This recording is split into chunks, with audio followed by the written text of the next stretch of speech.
ဒီနေ့ကတော့ personal experience အရာတယောက်တည်းနေခြင်းအကောင်းကျိုးနဲ့ဆိုးကျိုးနဲ့ရပ်ပင်းလုပ်မယ်ပေါ့လေတယောက်တည်းနေရဆိုတာတယောက်တည်းအကြာကြီးနေတာကိုပြောတာပေါ့ခဏလေးနေတာကိုပြောတာမဟုတ်ဘူးဆိုတော့အများအားလို့ပဲကောင်းကျိုးတွေအရင်စပြောမယ်ကွာတယောက်တည်းနေတာများတဲ့အခါသုံးဆိုရင်ကွာတော်တော်လေးနေတာများတယ်အိမ်မှာပဲ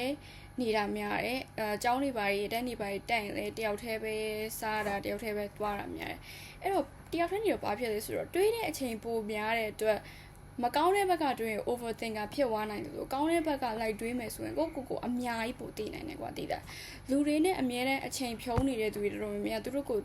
တည်တည်ချာချာမသိဘူးဘာလို့လဲဆိုတော့ပတ်ဝန်းကျင် influence တွေအများနဲ့သူတို့စီဝင်နေရတယောက်တည်းနေတဲ့သူတွေကြတော့သူတို့ဘာလုပ်ရင်အဆင်ပြေလဲဘာလုပ်ရင်နေရတာပျော်လဲဆိုတာမျိုးသိရကွာသူတို့မသိလို့လည်းမရဘူးလေဘာလို့လဲဆိုတော့သူတို့ပဲရှိတာဟုတ်တယ်မအဲ့တော့တယောက်တည်းနေတာကကိုလည်းပြန်ပြီးတော့ရှာဖွေပြစ်လို့ကိုလည်းပို့တည်တယ်အဲ့ဒီအချက်ကတော့အကောင်းဆုံးလို့ထင်တယ်ပြီးတော့ကွာတယောက်တည်းနေပါများလာတဲ့အခါကျရင်လူတွေရှိနေပေမှဖြစ်တယ်ဆိုတာမျိုးမဖြစ်တော့ဘူးဒါကတော့တယောက်တည်းနေခြင်းရဲ့ကောင်းတဲ့အချက်တွေပေါ့နော်နောက်တစ်ခုကကြတော့မကောင်းတဲ့ဘက်ပေါ့နော်မကောင်းတဲ့ဘက်ချမ်းကြတော့ဘာလဲဆိုတော့ isolation ပေါ့လေဒါလူတွေနဲ့တိတ်ပြီးတော့စကားမပြောချင်တော့တာမျိုး social offense တွေပါဆိုရင်မသွားချင်တော့တာမျိုးတွေဖြစ်လာတတ်တယ်ကွာတယောက်တည်းနေတာကြားတဲ့အခါကျရင်ဘာလို့လဲဆိုတော့သူတို့ကတယောက်တည်းအကြိုက်နေပြီးတဲ့အခါကျတော့တိသွားတာဒီလိုမျိုးnormal conversation တွေက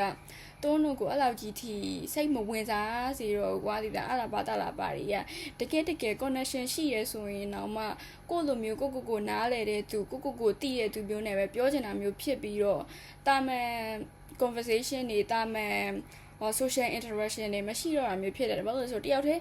အကြာကြီးနေပြီးတဲ့လူတော်တော်များများကပို့ပြီးတော့လေကိုနားလဲလာသူပို့ပြီးတော့ smart ဖြစ်လာတယ်ကွာအဲ့တော့သူတို့ကလည်းအဲ့လိုမျိုးသူကိုပဲသူတို့ပြန်ပြီးတော့ပေါင်းချင်ကြတယ်အဲ့လိုသူမျိုးနဲ့ပဲပြောချင်ကြတယ်အဲ့ဒီအတွက် social interaction နည်းလာတယ်ကွာ social interaction နည်းလာတာကအဆင်ပြေသေးတယ် social interaction လုံးဝမရှိတော့တဲ့ချိန်ကြရင်တွန်းတို့တွေနည်းနည်းအတွေးတွေပိုများပြီးတော့ isolation ကတဖြည်းဖြည်းပိုဆိုးလာနေတယ်ပေါ့လေအဲ့ဒီအချိန်မှာတော့ကိုတတိထားမိပြီးတော့လူတွေနဲ့နည်းနည်းပပပြန်ပြီးတော့စကားပြောဖို့ဖားဖို့ဦးစားပေးပေါ့လေဒါသုံးကိုယ်တိုင်းတယောက်တည်းအကြာကြီးနေပြီးတော့ကြုံခဲ့ပူတာလေးတွေကိုပြန်ပြီးတော့ပြပြရပါဆိုတော့ကျေးဇူးပါ